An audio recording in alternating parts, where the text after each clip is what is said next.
Friends, welcome back to my channel. Previous episode में हमने देखा कि जीव को एक अनजान सा आदमी मिलता है और उसे जॉब ऑफर करता है। इस एपिसोड की शुरुआत उसी सीन से हो। जीव पूछता है तुम कौन हो, जिस पर वो आदमी कहता है क्या तुम जी क्योंग के बेटे हो। वो कहता है नहीं, मेरी माँ का नाम तो किम गोम डुक है। फिर वो आदमी उसे एक तस्वीर दिखाता है जिसे देख के वो शॉक्ड हो जाता है। वो कहता है मैं इस परिवार को नहीं, तुम्हें मुझसे क्या चाहिए। वो आदमी उसे कुछ भी एडुकेशन ज्वाइन करने बोलता है। ऑफिस में जीयू की मुलाकात हेयोंग से होती है। वो हेयोंग को कहता है कि उसने उसे बहुत मिस किया। तभी मिस कॉन जीयू को बुलाती हैं और जीयू वहाँ से चला जाता है। मिस कॉन की नज़र हेयोंग पे पड़ती है और वो उसके पास भागी भागी आती है। वो हेयोंग से पूछती है कि वो बिजी तो नहीं और हेयोंग को मदद के लिए पूछती है। मिस कॉन कहती है कि वो न्यू रिक्रूट आपके हस्बैंड जैसा लग रहा था, जिस पे हेयोंग कहती है कि क्या सच में।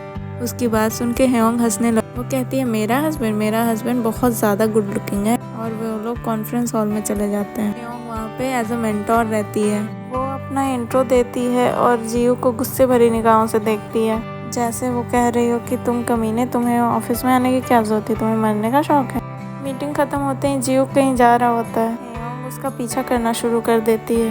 हेयोंग जीयू का पीछा कर ही रही होती है कि उसे कोई खींच लेता है और वो जीयू होता है। हेयोंग उसे सीढ़ियों पे लेके जाती है ताकि उसे कोई देख ना सके जीव के साथ। वो जैसे ही कुछ बोलने वाली रहती है वैसे ही जीव को उसे टॉफी दे देता है। वो कहता है कि मेरी कुछ मजबूरी थी। हेयोंग उससे पूछती है तुम कहाँ थे। कनाडा। तुमने मेरे फ़ोन क्यों नहीं उठाया और तुम मुस्कुरा रहे हो। जीव कहता है कि मेरे यहाँ होने से ज़्यादा तुम्हें इन सब चीज़ की चिंता है। मैंने तुम्हारे कॉल्स इग्नोर कर दिए हैं क्योंकि मैं झूठ नहीं बोलना चाहता था। हेयोंग कहती है पकड़े जाओगे। और नामजा डेट पे गए रहते हैं। दोनों तो कुकी खा रहे होते हैं। हाजुन कहता है तुम बचपन में स्कूल लंच मिस करके यही तो खाया करती थी, तुम अभी तक इससे बोर नहीं। नामजा कहती है मैं जल्दी किसी चीज़ से बोर नहीं होती, लेकिन मैं लिखने से बोर हो चुकी हूँ। हाजुन कहता है अगली बार लिखने से बोर हो जाओ तो मुझे फ़ोन कर लेना, मैं तो पक्की खिलाऊंगा तुम्हें। तभी उसके बॉस का फ़ोन आ जाता है। उसका बॉस पूछ रहा होता है कि वो किससे मिल रहा है, जिस पर हाजुन कहता है कि ये अपने स्कूल फ्रेंड्स हैं जो बच्चों की कहानियाँ लिखती है। दूसरी तरफ जीयू फील्ड वर्क कर रहा होता है। कस्टमर्स को अट्रैक्ट करने के लिए वर्कशॉप कर रहा होता है। यूजर्स की प्रेफरेंस पे ही इवैल्यूएशन होनी होती है। हेयोंग जीयू को कंपनी से निकालना, जिस बच्चों को एंगेज करना है और अपने स्टॉल पे लाना है। सब लोग कस्टमर से डील कर रहे होते हैं और इधर जीयू खेल रहा होता है बच्चों के साथ। जीयू के लो पॉइंट्स देख के हेयोंग कुछ ज़्यादा ही खुश हो जाती है। ब्रेक टाइम हो जाता है, तरफ हो जाती हैं। आंटियों के साथ साथ हेयोंग भी जीयू को निहारने लगती है।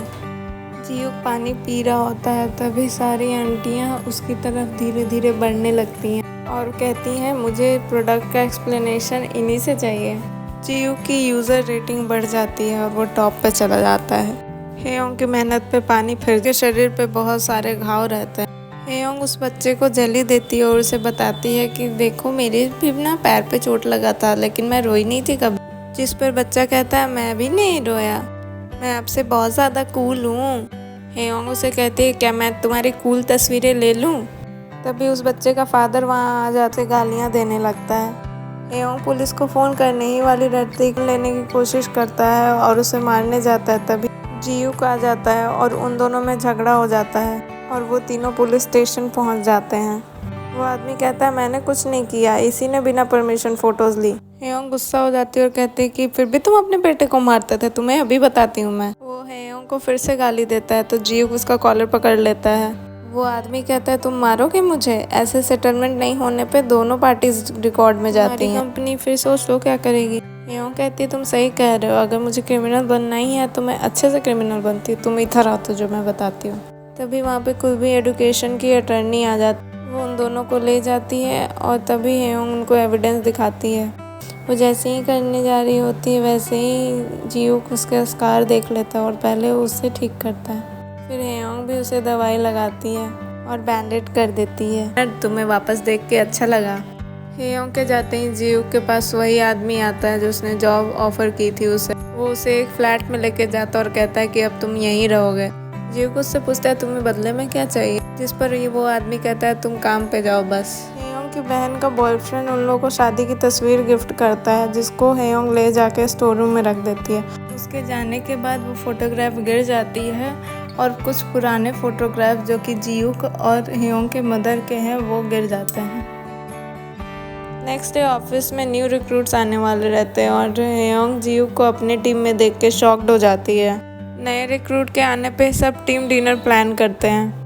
नेक्स्ट सीन में नम्जा पुलिस स्टेशन में रहती है और वहीं उसकी मुलाकात मिस्टर बोक से होती है। वो मिस्टर बोक के मुंह पे उसका अपॉलजी लेटर ने कमेंट्स करके मुझे तुम्हारी माफ़ी नहीं चाहिए और मैं सेटलमेंट भी नहीं करूँगा। मिस्टर बोक कहते हैं जैसी आपकी इच्छा, मैं तो जेन्युइनली लिखा था जो लिखा था, अब मैं कैसे समझाऊँ। नम्जा उसे मर जाने को कहती है, जिस पर मिस्टर बोक कहते हैं कि आप ऐसा कैसे कह सकती हैं। तब नम्जा कहती है कि तुमने मुझे 100 बार मरने के लिए कहा और मैंने 100 बार सोचा कि क्या मुझे मर जाना चाहिए, अब तुम्हारी बारी है। तभी उधर से एक ट्रक गुजर रहा होता है जो मिस्टर बोक को धक्का मारने ही वाला होता है। नम्जा बेहोश हो जाती है और मिस्टर बोक हॉस्पिटल लेके जाता है। हेयोंग अपने कलीग्स के साथ कुछ ज़्यादा ही ड्रिंक कर लेती है, वो सबकी याददाश्त मिटाना चाहती है। जियूक पूछता है इतनी क्यों टेंशन ले रही हो, जिस पर हेयोंग कहती है कि मैं अपने जैसा रहना चाहती हूँ, ना कि किसी की बीवी जैसा।